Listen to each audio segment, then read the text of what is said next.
Great. Good morning, everyone. My name is Kayla Marino, and I'm with the Virginia SBDC Network.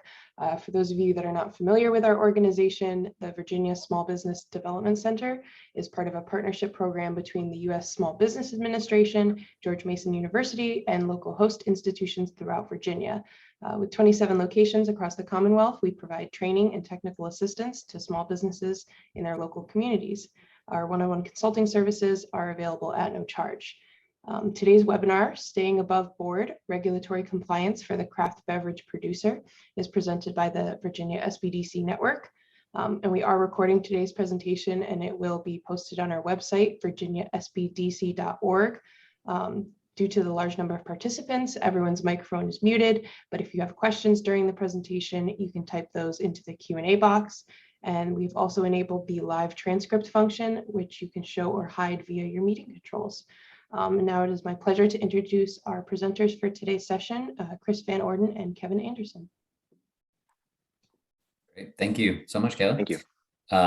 Good morning, everyone, and thank you for joining us for this conversation about the key regulatory issues at play in the craft beverage industry. My name is Chris Van Orden, and I'm the manager of the Craft Beverage Assistance Program at the Virginia SBDC at George Mason University. The Craft Beverage Assistance Program is designed to provide industry-specific guidance to Virginia's craft beverage sector. So today's program will be a free-flowing conversation about how breweries, wineries, cideries, and distilleries can develop compliance strategies and stay on the right side of regulations. You can enter any questions you have into the Q&A function, and we're going to do our best to either answer them all during or after the webinar. So I'm excited to introduce Kevin Anderson, Vice President of Regulatory Affairs at alcoholconsulting.com. As a former Virginia ABC authority agent, Kevin spent years on the lookout for regulatory violations. Today, he works with alcohol producers around Virginia and across the country on how to adhere to state and federal regulations through thoughtful compliance strategies. Today, I'll be asking Kevin about some of the most common slip-ups that producers make and how Virginia producers can operate above board. Welcome, Kevin. Thank you very much for having me, Chris. It's really a pleasure to be on here today. Yeah, well, we appreciate you sharing your expertise. So, first things first, can you describe the areas, the major areas of compliance that an alcohol producer needs to be aware of? Who are the key regulators? What are their areas of oversight? Yeah, definitely. So over the past 10 plus years of my career in both as a Virginia ABC special agent and consultant, I became a consultant in 2015 when I left the state. So everything I see is not only from the state of Virginia, it's also from across the country. Our company, ABC Consulting, we also run brewerycompliance.com, winelicensing.com, and distillerycompliance.com. So everything that we've seen in Virginia and across the nation kind of comes into play here. So just Virginia alone, the main areas of compliance, one is proper licensing. It's if you're a winery, a brewery, distillery, wholesaler, you have to be licensed at both the federal and state level. So TTB, you have to be licensed. Virginia ABC, you have to get your license before you can do anything. Even if your TTB license is issued, you still can't produce or enter into any contract brewing or winemaking agreements. You have to be fully licensed. And also maintaining those renewals, making sure that your state license is actually renewed on time every year. Most producers, wineries, breweries, and distilleries, after their first year or two in business, they're going to be all on the same exact renewal time. So Virginia ABC renews those from July of each year to the last day of June. So everybody will get the same renewals. The other thing is taxes. It's boring, but it's very important. So we have federal TTB excise taxes and monthly reports. Example, if you're a small winery in Virginia, you might only have to report to the TTB once a year, due by January 15th. So that's your operational and tax report. As a brewery in Virginia, most likely you're going to be reporting to the feds on a quarterly basis. Not always. Some of you might be on a monthly basis, but majority will be on a quarterly basis. And that's your brewer's excise tax report and your operational report. And it's key that these are always submitted on time. Distilleries are a little different. They're a lot more regulated than wineries and breweries. Distilleries could have anywhere from 1 to 3 federal reports due: a processing report, an operational report, and a storage report, depending how they're licensed. Those are due on a monthly basis to Virginia or to TTB. And they might also have to pay their federal taxes every 2 weeks, so twice a month. That's something that they want to make sure that they're on board with and that they know what those requirements are. Because as soon as you get licensed, your reporting requirements come into effect, even if you haven't done anything yet on site. Same thing with Virginia. Wineries and breweries have state reporting and payments to submit. If you're a winery, you know that your purchase orders have to be submitted to Virginia ABC by the 5th of the month, and your reports and tax payments are due by the 15th. Virginia breweries, their tax payments and reports are due on the 10th of each month. It's actually even more important with the Virginia ABC, as a lot of you might know already. If you send in your brewer's report at 1 a.m. on the 11th, you are going to receive a violation against your license. It could be a minute late. So it either has to be submitted online or submitted via paper. If it's submitted via paper, it has to be postmarked on the 10th or the 15th, depending on what type of producer you are. You can't send it, overnight. If you drop it off in the mailbox on the 10th and it doesn't get postmarked to the 11th, that's a violation. So it's very important that with Virginia ABC, you submit these things on time and accurately. So submitting a report without payment's also a violation. If you submit a late payment and a late report, that could be 2 violations, as a late report and late payment. So it's very important that you make sure you have your proper licensing, you're paying your federal TTB and Virginia ABC excise tax, and those are submitted on time. Also, you got to know when your labels and formulas might need to be approved. So wineries, breweries, distilleries, they might have to apply for a TTB COLA, which is a federal label approval. For wineries and breweries, you really only have to do that in Virginia if you're going to sell across state lines. Some products require a formula to be approved before you have a COLA approved. So it's really knowing what triggers that formula approval and when you need a COLA. Lastly, you have to submit for Virginia ABC product approval. So a product approval, even if you only sell the wine or the beer in your own tasting room, every single separate product that you produce or even produced under a contract agreement by another winery and brewery, you have to have specific approval for that product under your license. Even if that other brewery or winery has the approval to sell it themselves, you also have to get approval. So that's one of the areas that we see the most is you have wineries and breweries that might be pumping out different products on a weekly basis. Each product needs its own separate approval. And last would be record keeping. So just keeping all of your records. So Virginia ABC requires 2 years of records to be kept on site or available on site. It could be electronic or could be paper records. TTB requires 3 years of records. So that's everything from batch records to daily operational reports, sales reports, transfers, out of state transfers to your wholesaler. So essentially everything you do, even including buying ingredients, has to all be kept on site with those invoices. So really the main areas that I see are craft beverage producers that they need to focus on when it comes to compliance is make sure they have proper licensing and it's always renewed on time, pay your federal and state taxes on time and submit those reports on time, know when you have to submit your TTB COLAs and formulas, and record keeping. So those are really the main areas that I've noticed the compliance problems. And those are the areas that, a lot of times something that's incorrect or wrong could actually end up in a violation hearing for a first offense and not just a simple written warning like some other violations might incur. Mm-hmm. Yeah, it's a lot to keep track of, which is why we're having this today. It's a lot, it's not easy to know, or it's not always intuitive. Outside of the sort of major regulatory agencies, we mentioned TTB and ABC sort of being the most common agencies that a producer is going to interact with. Are there any others, maybe even if you're interacting with kind of in the setup phase? Yes, definitely. So not only do you need to get licensed for alcohol under TTB and Virginia ABC, you also need to register your business with the FDA as a food facility. Might be funny or sounds interesting, but as a beverage producer, you are considered a food product. The FDA does require you to register online as a food facility. Generally speaking, you have to register yearly after that, but you don't have any reporting or anything that's done. It's just a simple registration about your business, some of your operation, and your address and contact information. As part of the process to be a food manufacturer in the state of Virginia, you also have to get permitted by the Virginia Department of Agriculture and Consumer Services. Just as of about a year or two ago, they now have an official application so you can be inspected as a food manufacturer. So all wineries, all breweries, all distilleries in the state of Virginia must be inspected and be essentially permitted by the Virginia Department of Agriculture. So it's very important. So I've spoke with the Virginia Department of Agriculture and some of their supervisors over the last 60 days, and they've seen a problem over the years, especially wineries and breweries that have been licensed for a long time that actually never went through that Virginia Department of Agriculture inspection. So there's a lot of misinformation out there about who needs to get this inspection and when is it required. Just because you haven't signed up for an inspection and that VDAX has never come to bother you about it, maybe they don't know you exist as part of the problem, but it is a requirement to fill out that new application and go through all of your processes about food safety as well.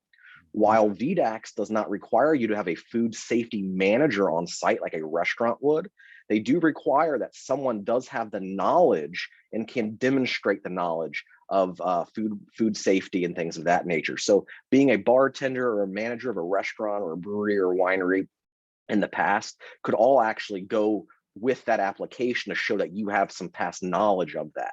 So it's not like an official training has to be done, but you do need to know and be very careful of what you can and cannot do within that facility.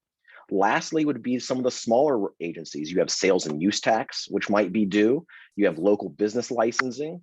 You could have some zoning issues possibly, and also environmental issues. You might need to register and be a part of any wastewater or sewage management programs or authorities with your wastewater. So that's very important that there's not just alcohol regulators such as TTB and ABC. You also have food facility inspections. You have Department of Agriculture. OSHA can also come on site. So it's about safety. So there's a lot of other things to know and to be aware of, and a lot of other agencies to work with. That's great. That's a great point. And this is an ongoing process. So we want to make sure everyone's aware of not just the setup phase, but the actual, once you're up and running, what does it take? So speaking of that, kind of the beginning of the process, production, what you mentioned some of the things that a manufacturer needs to have in place to make sure that production processes are in compliance. Can you kind of review some of that in any areas on production compliance that we might not have touched on? Yeah, definitely. So, proper food and beverage manufacturing practices are imperative. The problem that we see in the industry is a lot of people that are starting their wineries, breweries, and distilleries, they never came from the industry. They've had another job working either, for the government or IT, which is very common, and they're a home brewer or a home winemaker. They want to start a brand, and what has happened is they're not familiar with a lot of these regulations, and best practices with food manufacturing. So if you go to the FDA website, if you go to the Virginia Department of Agriculture, which is called VDAX, their website, they'll actually have some pretty good documentation and booklets and pamphlets on what you need to have good manufacturing practices, and also safety. It sounds, not important. A lot of, brewers and winemakers, they want to stick to their business. They like making wine and having people come and enjoy their facility and their land. But really, it's having these things, these processes, and also having them in writing. So not only does the person who brews understand them, but everybody else can understand them, knowing, hey, if you're entering into a manufacturing area, do you have to put safety glasses on? What do you need to legally enter that area if OSHA came on site and they saw things? Or are you storing your grains and other things on the floor? Things like that cannot be stored on the floor, but they must be stored off the floor, usually on a pallet. They can't be leaning up against the wall. These are all things that VDAX will look for when they come on site. So it is important that you have proper manufacturing practices. And if you have no clue where to start, just go online, and there's some really great information out there.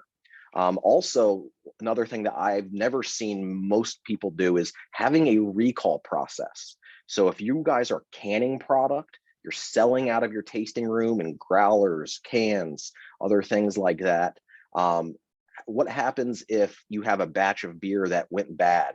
Maybe it made someone sick. Maybe some type of glass shard or something got in one of the cans. How do you recall that product, even if it's only sold in your tasting room?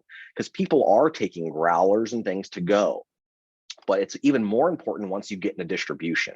If you've signed up with a wholesaler in the state of Virginia, VWDC, or even out-of-state wholesalers, what are you going to do if you have to recall product?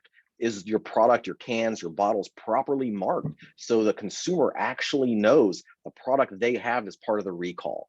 And if you don't have something like that, there's a good chance you're going to have to recall every single thing that you have put out in the marketplace because you don't have those proper things in place. Also, when you're creating products, there's a lot of new innovations going on, not just in Virginia, but across the country and the world with breweries and wineries. They're creating new products that are considered wine and beer, but they're different. You have to also know when a formula is required. Even if you make a product and you're only selling it in your on-site tasting room for wineries and breweries, there is a chance that you might have to get a TTB formula approved before you even produce the product. It's not like label approval. With label approvals, you can actually produce it before you get the label approved. You just can't sell it yet. But formulas are actually required to be approved before you produce your product. So knowing when you have to get a TTB formula approved is very key. Last is also FDA labeling guidelines. I know people are like, what are you talking about, FDA? Well, there's a lot of products out there that might have alcohol in them, but they don't fully fall under TTB's purview. Products such as sugar-based hard seltzers that do not have both malt and hops in it. And this is actually a majority of hard seltzers on the marketplace. They're sugar, they're glucose-based. At that point, they're considered IRC beers under federal regulations, which is the Internal Revenue Code. They don't fall under the idea of a malt beverage as most beers would. What this means is hard seltzer products that are sugar and glucose based with no malt and no hops, you have to get a formula approved. It is a requirement. Also, your label does not get a federal COLA. So you're allowed to sell these products across state lines. TTB will not actually issue a COLA. They don't have the authority because it's not considered a malt beverage. It's considered an IRC beer. One thing that these products have, especially if you're canning and bottling, they have to include all the required FDA guideline requirements. That includes having ingredients lists on that label and having nutritional facts on it. Most people are like, how in the world do we test for nutritional facts? Send it to a lab. There's some ways that you can actually back into that through how you've produced the products. But you do have to have an FDA compliant label on your cans and bottles for hard seltzer products. The FDA labeling process is not like ABC or TTB. They don't actually approve your labels or pre-approve or review them in any way. You as a manufacturer actually have to do your due diligence and know what needs to be on there and then have it on there, and it has to be correct. So you have calories and sugars and carbohydrates. All these things will need to be on these hard seltzer can labels. But this is a good question. Like, if you have questions, you can go to the FDA website or hire somebody, consultant like us to assist, an attorney, or someone that knows what they're doing. FDA is definitely a lot different than just regular alcohol. So it's important that you know what needs to be done. Hey, Kevin, question about the label approval process for when people need to get a TTB formula approved. What instance would that be? You know, what are the sort of approved ingredients, and when might a beer or wine go beyond that and require a specific formula approval? Yeah, so for breweries, TTB offers a document. It's called a TTB attachment. It's 2015 attachment 1 and 2015 attachment 2. These are a list of all pre-approved ingredients that breweries can use in their product. So they do not have to have formula approvals. An example would be, say, vanilla beans. You can put vanilla beans crushed whole in your product and you don't need a formula approval. However, the second that you guys use a syrup, a flavor from a flavor manufacturer, or some other types of products that might be vanilla, like a vanilla flavoring from a flavor manufacturer, those always require formula approval. So anytime that you use a syrup in your product, anytime you use a flavor from a flavor manufacturer, those always need formula approvals. So I mean, that's kind of where it's key to know what triggers those. And one thing that is neat, if you don't know if you need one, submit for a COLA. So when you submit for a COLA and your label is actually truthful and accurate. So your label says India Pale Ale with coriander, vanilla, and something else on it, and you submit that to TTB for approval, TTB will actually see that and say, hey, is this your product needs formula approval before we can approve this because of the ingredient you listed. So it is important that you know your rules, your regulations, and what you can and cannot do. That's great. Thank you.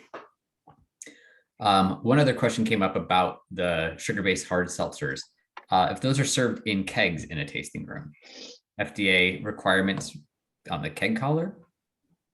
I would say yes. I would have to double check and look into that more. It's not in distribution, but theoretically it could be, because if you have a keg permit with your business, you could legally sell kegs of that to consumers to go.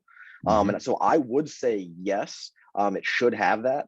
Who would end up looking at that? I mean, I've never heard of FDA coming on site to physically inspect, but they do look at things in the marketplace, such as TTB. TTB actually goes out and buys products from the marketplace yearly. They test the ABV and they test things. TTB or FDA could do that as well.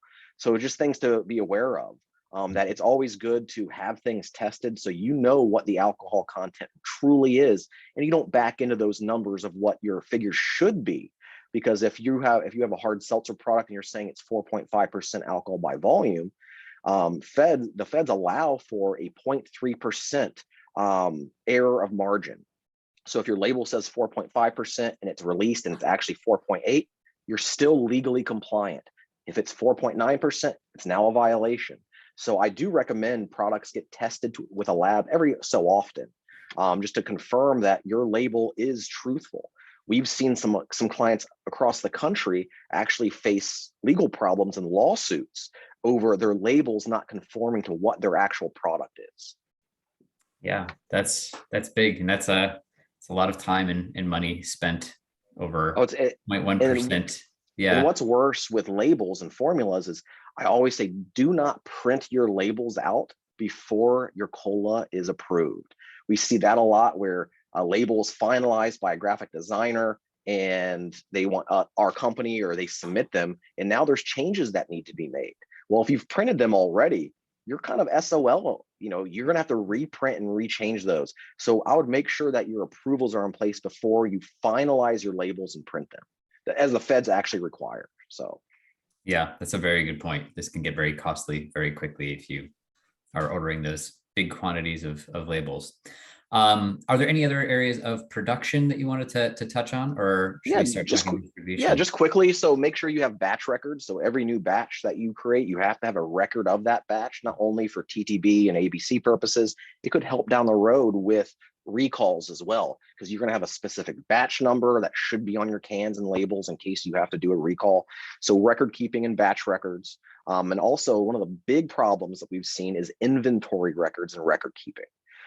So inventory records at the federal level, every brewery in the United States has to take an in-person inventory on a monthly basis, not a book inventory. They have to do a physical hand count and actually on a piece of paper, sign that document under penalties of perjury. That document actually stays on site in case TTB ever comes and asks for it. You don't send it to anybody. It's just an in-house document, but TTB does require a full inventory every single month. Wineries, a little different. If you report yearly, you only have to do a yearly inventory, which would be on the last day, the 31st of December every year. If as a winery, you choose not to do it on December 31st every year, you actually have to get written approval from TTB to do that at another time during the year. They'll give you approval, you just have to have it in writing. Same thing as with breweries. The wineries have to actually sign that hand count under penalties of perjury, signed and dated. And there's a handful of things that each of those inventories also have to have on it. But from my time doing this for 10 years, I don't think I've ever actually had a client that's come to us after they've been licensed themselves and actually have done this. So that's very important, not only for a regulatory standpoint, but I guarantee your book inventories are going to be off every month. So doing a physical hand count to go with your book inventory will find losses and other issues. Mm-hmm. And that's a good point. A lot of these sort of regulatory practices are also best practices for good operations. I mean, some of these things they can be onerous, but they're also good for business. So it's just more reason to invest in doing this work on the front end. So Exactly. now that we have the sort of product produced, we're into the sales front. So hopefully everyone who's tuning in is aware of the 3-tier system. Producers sell to distributors or wholesalers who sell to retailers. Of course, there's all kinds of wrinkles to that depending on what type of producer you are and where you're selling that product. But in general, there are some very strict rules about what producers can and can't do in the market. Can you just go over some of the bright lines that producers should be aware of, make sure not to cross?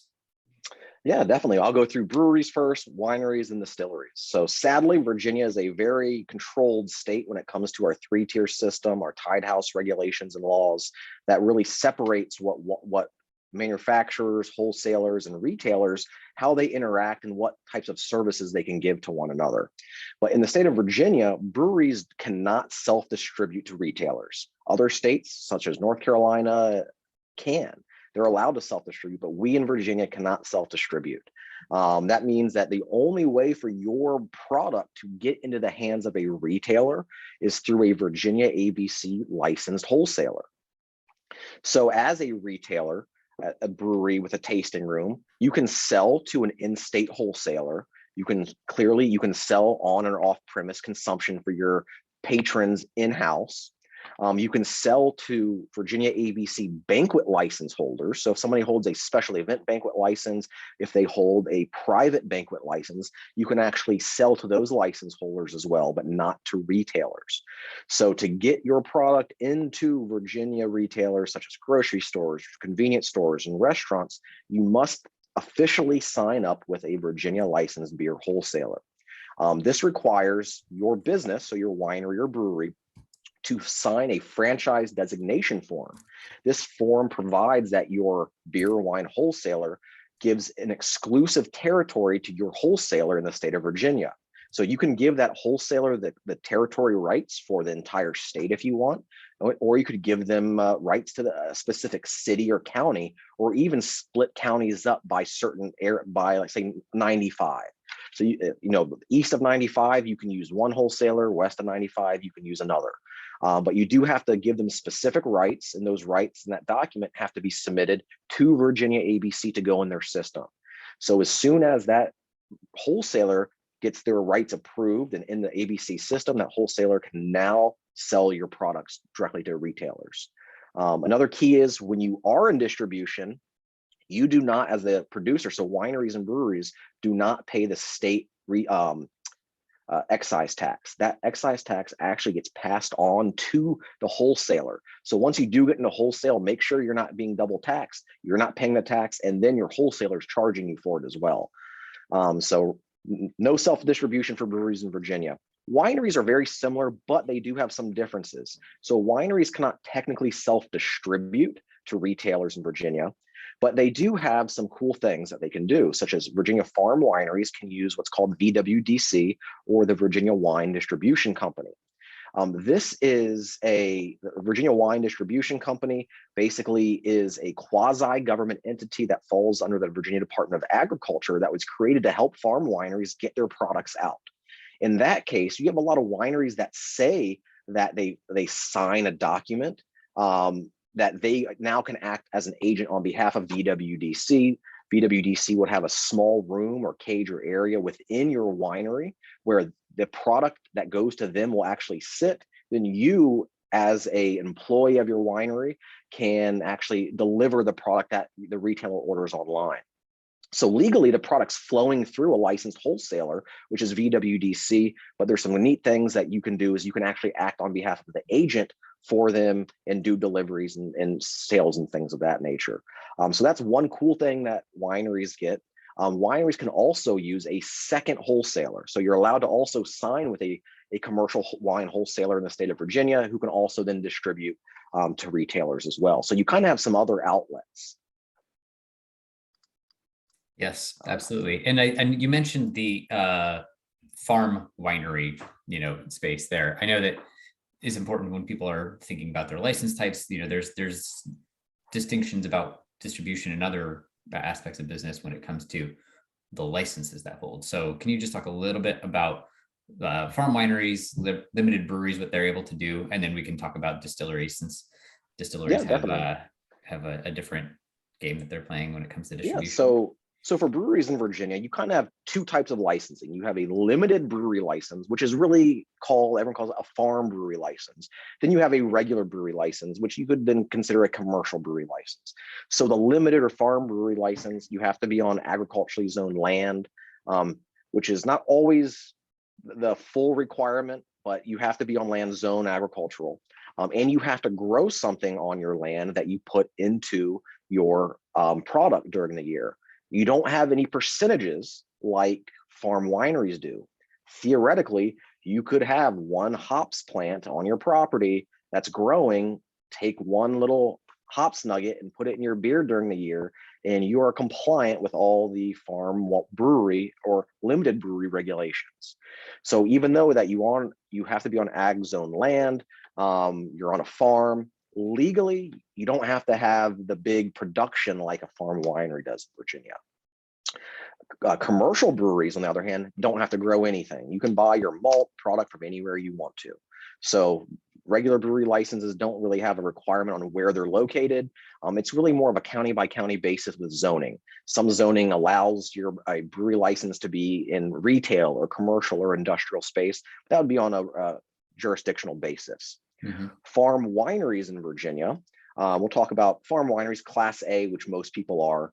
That's basically your standard farm winery. You actually do have to grow 51% of the crops and the product put into your wine during the year on your property or other property that you have under lease in Virginia. An example, in downtown Richmond, you can actually be licensed as a farm winery. Richmond zoning allows it. Generally speaking, if you do that, you do have to have something that grows on your property in downtown Richmond. An example would be if you want to have an apple tree in that little 2-foot space between the road and your sidewalk of the street, and that space is under your lease, you physically now have something growing on your property. Then you can lease an orchard or a vineyard somewhere else in Virginia where you get majority of your products from. That's under lease. So that's 51% actually does have to come from your property.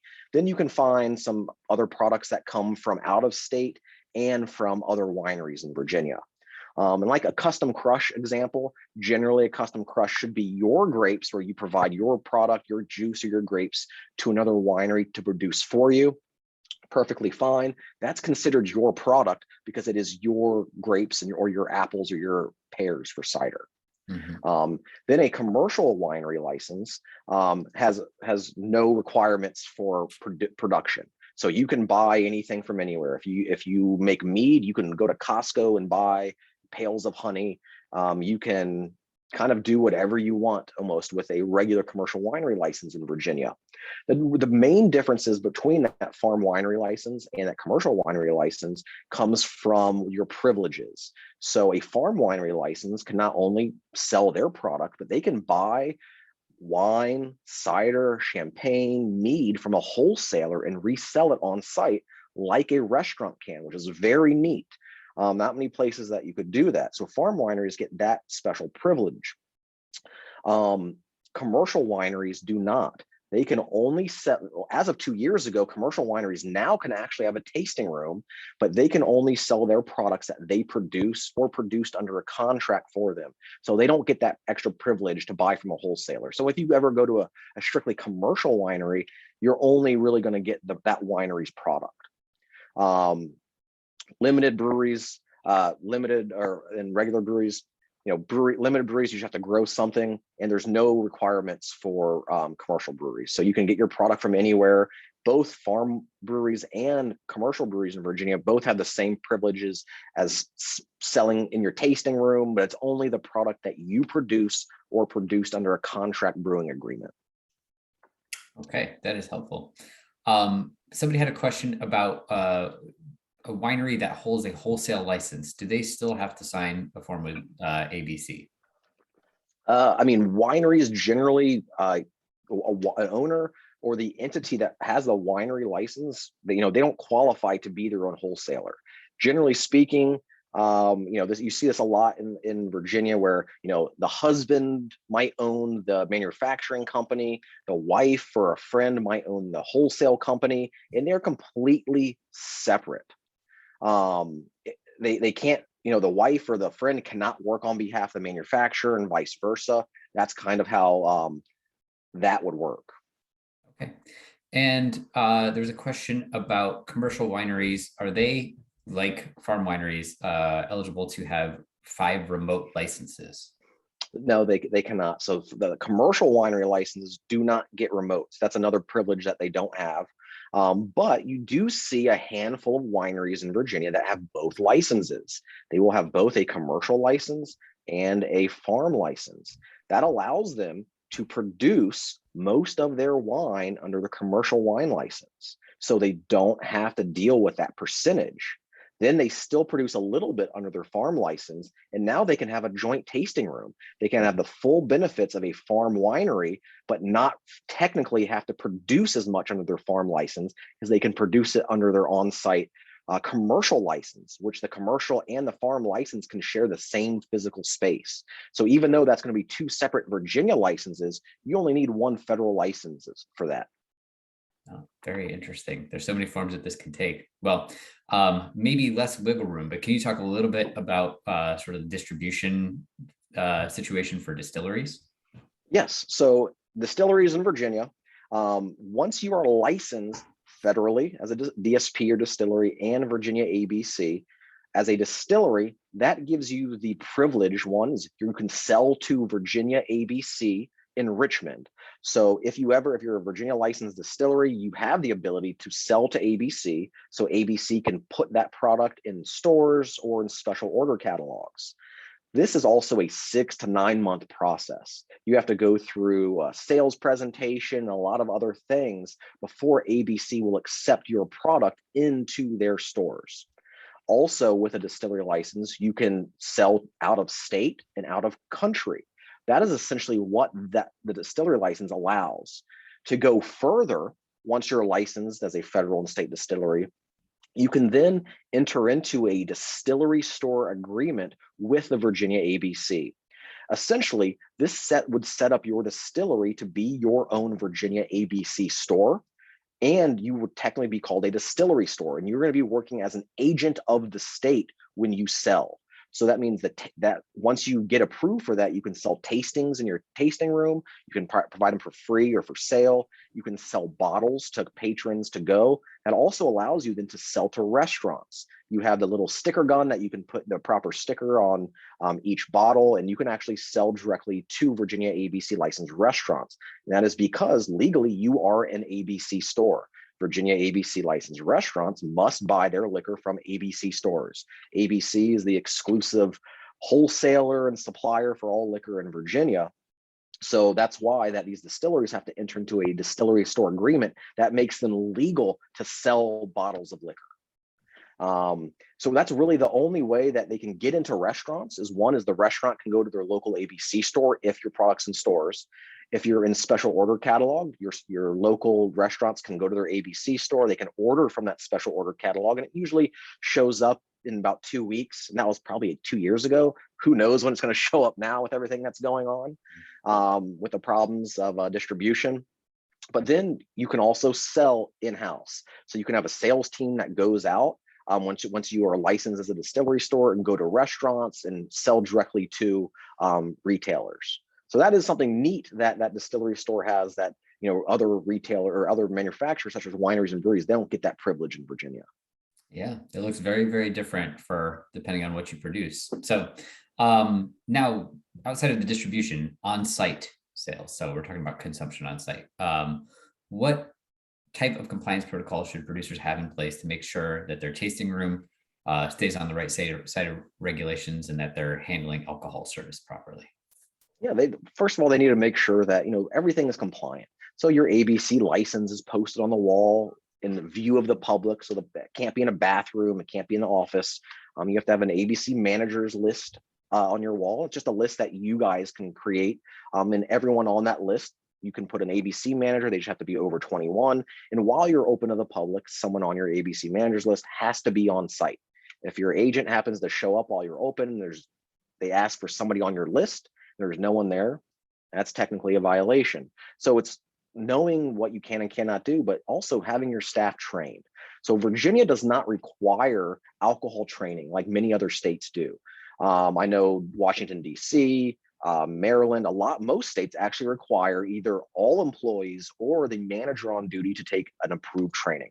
While Virginia doesn't mandate it, there are numerous approved training programs, such as ours. We have our own, which is called Wine VA for wineries, Brew VA for breweries, and Toast VA for restaurants. So our program is Virginia ABC approved. And if your employees take an approved program before a violation's occurred, so if your employee took an approved training today and next week they make a mistake, they sell to an underage person during one of those ABC underage buyer operations or stings, or they sell to an intoxicated person on site and they get caught doing that, their fines and penalties can be drastically reduced if that employee has taken a certified course within the 12 months before that violation.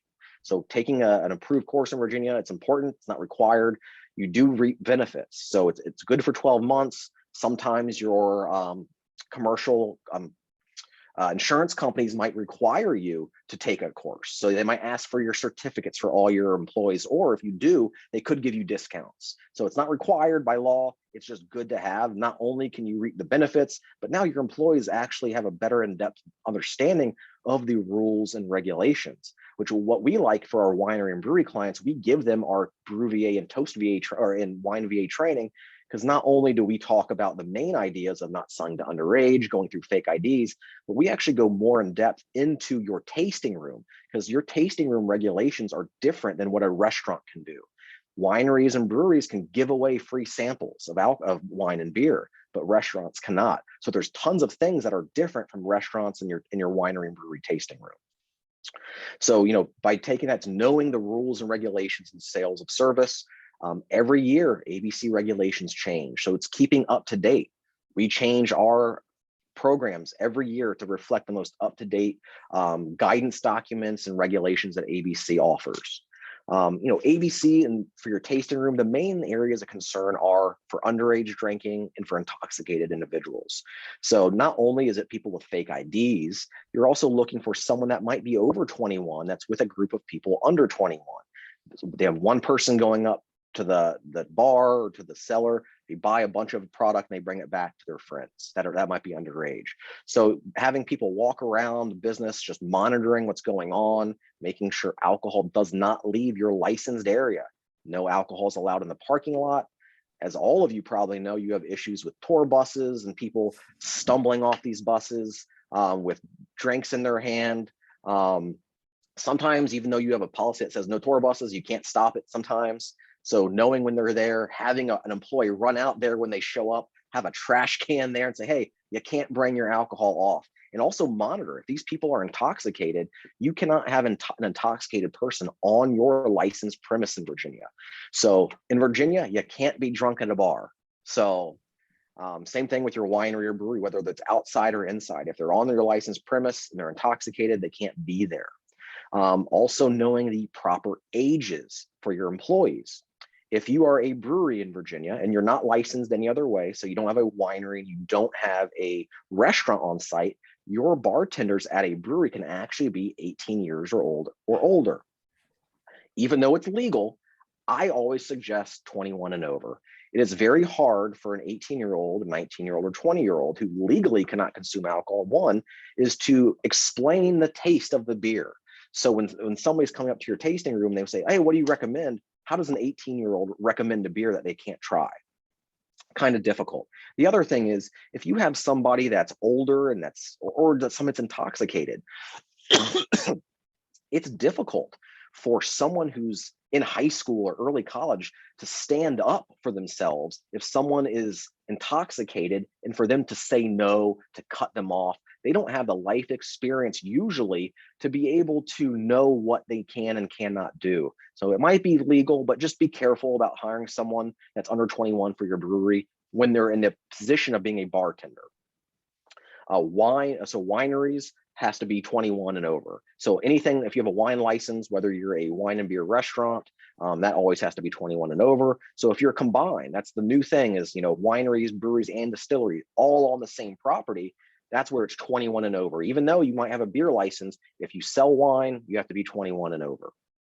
And lastly, it's have a written business policy.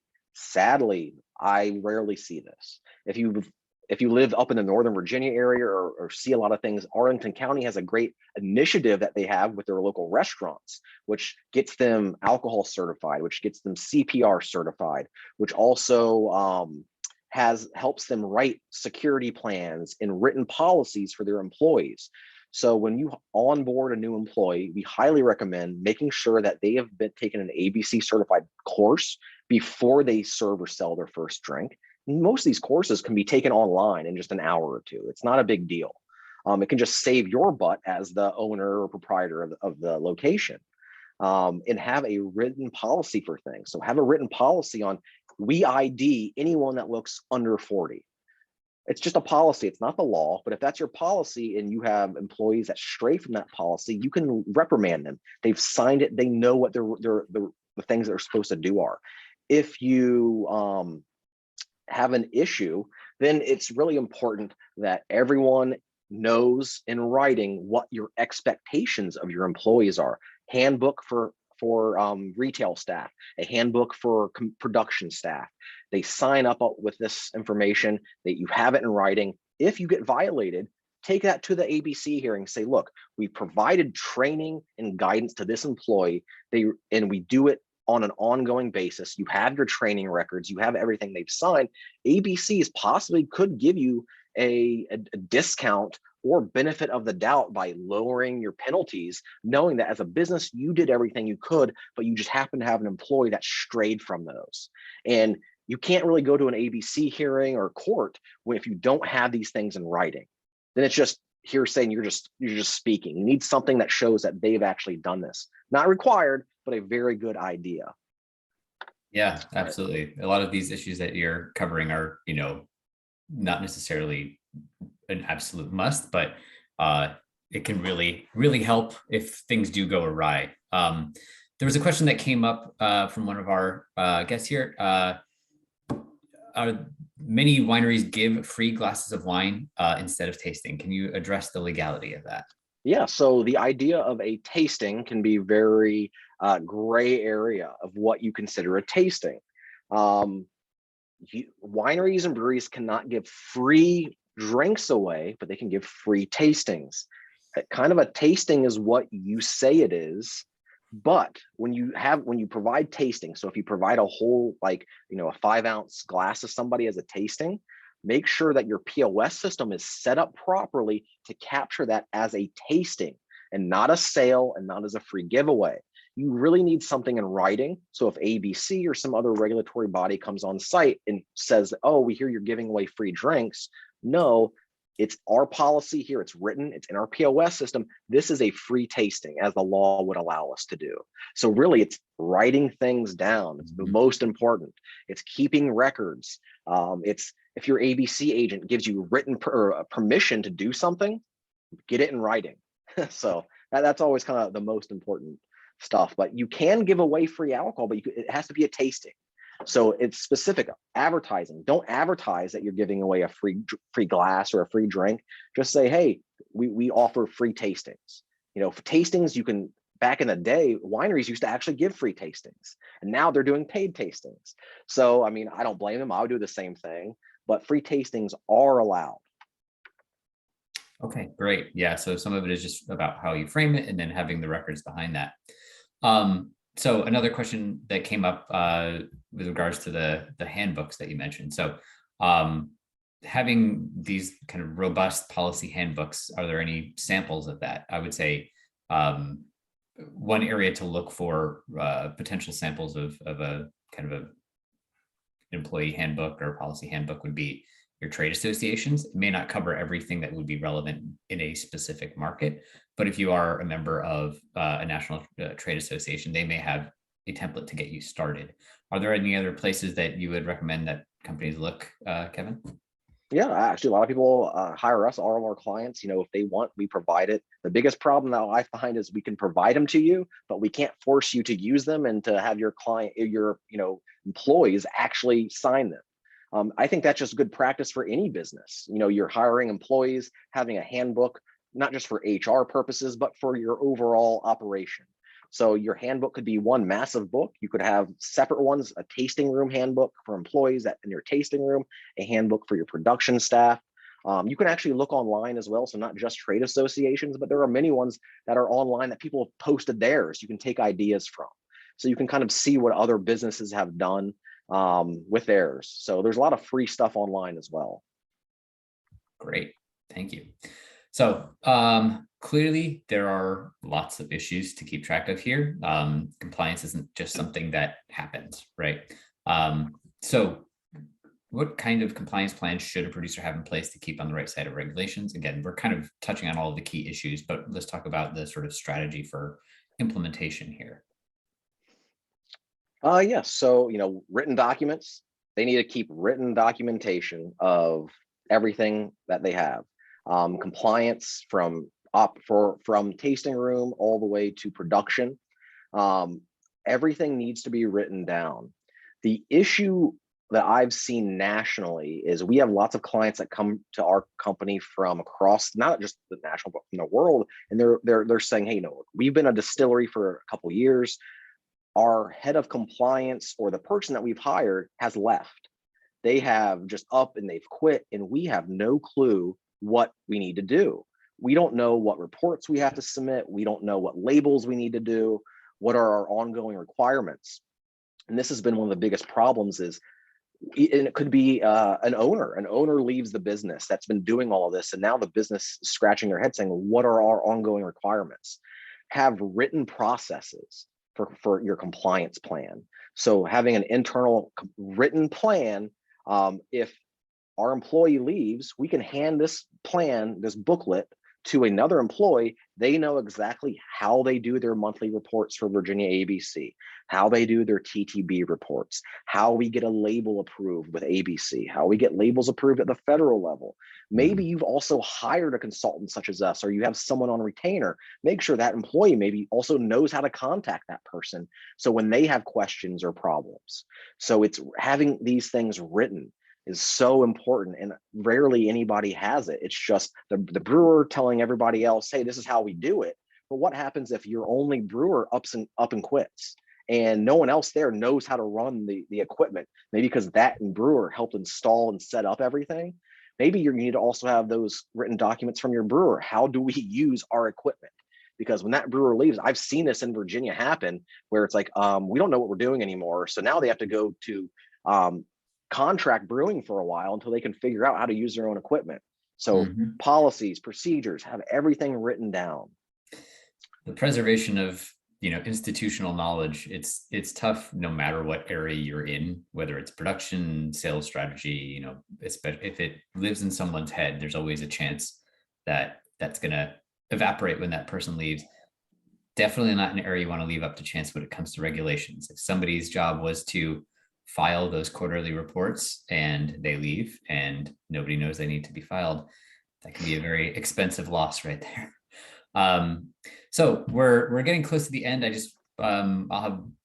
We can ask a few last questions here. I was wondering if you, without getting into any kind of details or potentially outing any companies, if you could share any kind of interesting stories from your experience as a regulator, something kind of complex or interesting when it comes to regulations? Yeah, I have one that comes to mind that a lot of people here might understand or have heard of. So I think this was about 2014 when I was a Virginia ABC agent.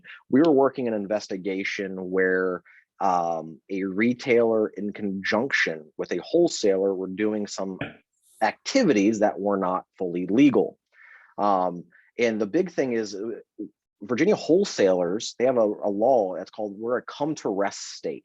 So at this time in 2014, when you're a wholesaler, so what happened was this out-of-state supplier brought an 18-wheeler down from wherever they came from, and they're supposed to then take that truck, back it into your wholesale establishment, put the product take it off the truck, put it in your wholesaler, your physical space, sign all the internal documents you need to do to get it into your inventory. Then you can then reload the truck and then go out to distribution. What happened was this company was sending these 18-wheelers that were not going to the wholesaler. These truckers were parking these trucks down the street from the wholesaler overnight, sleeping in them, then leaving directly the next morning and doing deliveries to retailers. They were never even entering the property or premise of the wholesaler. And because of this case, which we had agents, so we were all out doing physical surveillance early in the morning. We were on our unmarked cars, all in different vehicles, following these 18-wheelers across Virginia, watching and taking video and pictures of them unloading and submitting and providing these products to retailers. And we had agents there the night before, so we captured the truck parking at night, the trucker sleeping in it, and the product never entering into the warehouse. This case, I believe, actually caused a new law to be created, which was 310.1. This law requires alcohol. So your wine and beer wholesalers now not only have to unload product, they have to keep it on their licensed premise for 4 hours or more before it can be reloaded. So there's no more of taking it off, putting it right back on. You literally have to unload the truck, has to sit there in your warehouse for a minimum of 4 hours, and then it can go back out to retail. So that was interesting, something that Virginia doesn't really deal with a lot.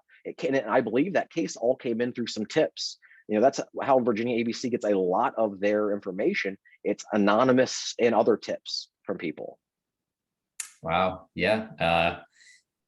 Regulations that are out there, there is a little bit of leeway. There's interpretation sometimes, but there are cases where it's pretty clear that somebody's trying to pull one over on the regulators, and that is a slippery slope there. It can get dicey pretty fast. So thanks for sharing that example, Kevin.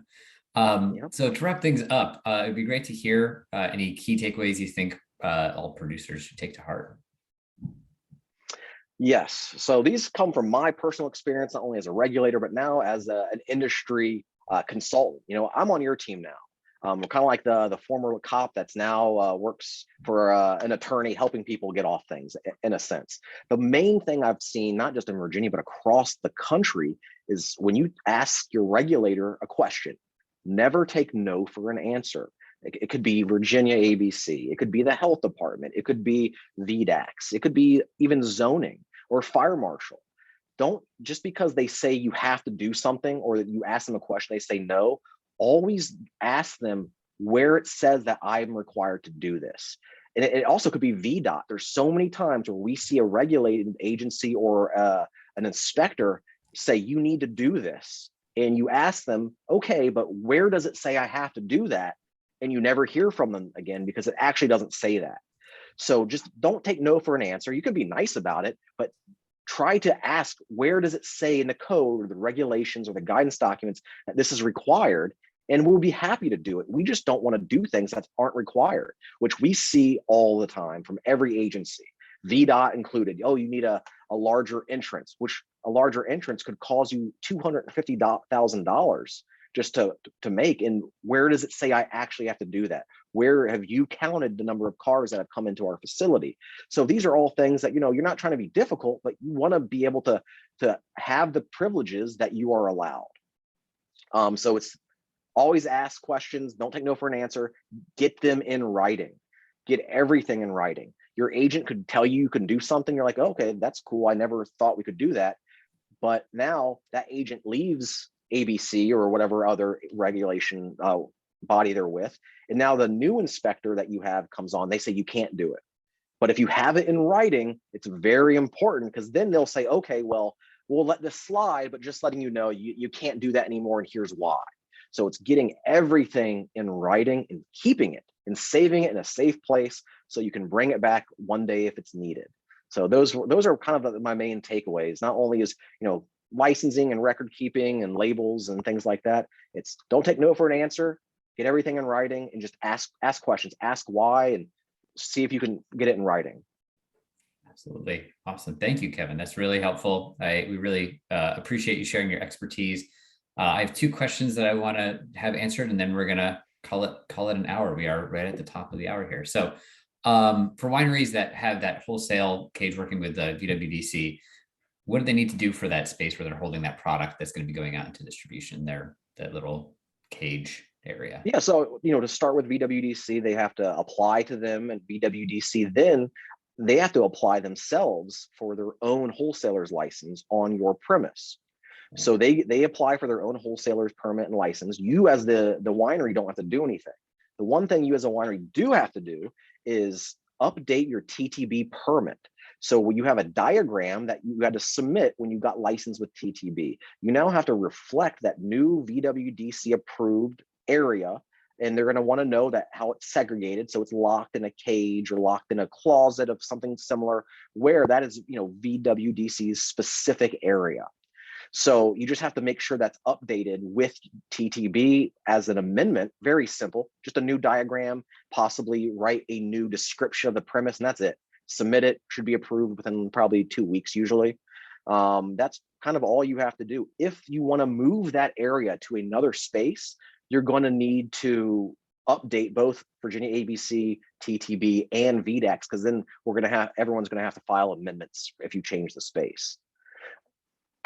Right. And then the last question that we had was, if this is from a cider producer, if we only need Virginia ABC label approval for a hard cider under 7% and not a cola, do we need I believe it's a cola for any hard cider with added flavors? Yeah, a formula is what they were saying. So yes, so if you have a hard cider under 7%, it is not subject to TTB labeling guidelines. So colas that you can apply what they actually won't even issue you one. So you can sell wherever you'd like to legally in the United States. A formula can be required. So if you are using added flavors from a flavor manufacturer, yes, even if you're selling it in your own tasting room as a hard cider, you do need to get formula approval for some flavors. So that could be a very big possibility. The way that would get caught up, TTB comes on site to do an inspection. They look through batch records. They realize that this hard cider is using a unapproved ingredient. They're going to ask you where your formula approval is. And you're going to say, I don't have one. And they're going to say, well, you need to get one. Absolutely. Well, Kevin, again, thank you so much for sharing your time and expertise with our audience today. We really appreciate it. And thank you all for joining us for today's discussion. Yeah, thank you for having me. It was a pleasure. Thank you so much, everyone, for joining us this morning. You will all receive an email with a link to the recording of this discussion. And if you would like to sign up for upcoming webinars or access our previously recorded webinars, you can visit virginiasbdc.org/training. You can also access on our website the COVID Business Recovery Center, which we developed to help owners not only continue business operations, but to thrive and recover. These resources are designed to be used in collaboration with your local SBDC advisors. So you can sign up for a free and confidential session by emailing help@virginiasbdc.org or on our website. Thank you all for attending, and thank you, Chris and Kevin, for this session today. You're welcome. Thank you. Thanks, everybody. Have a good one.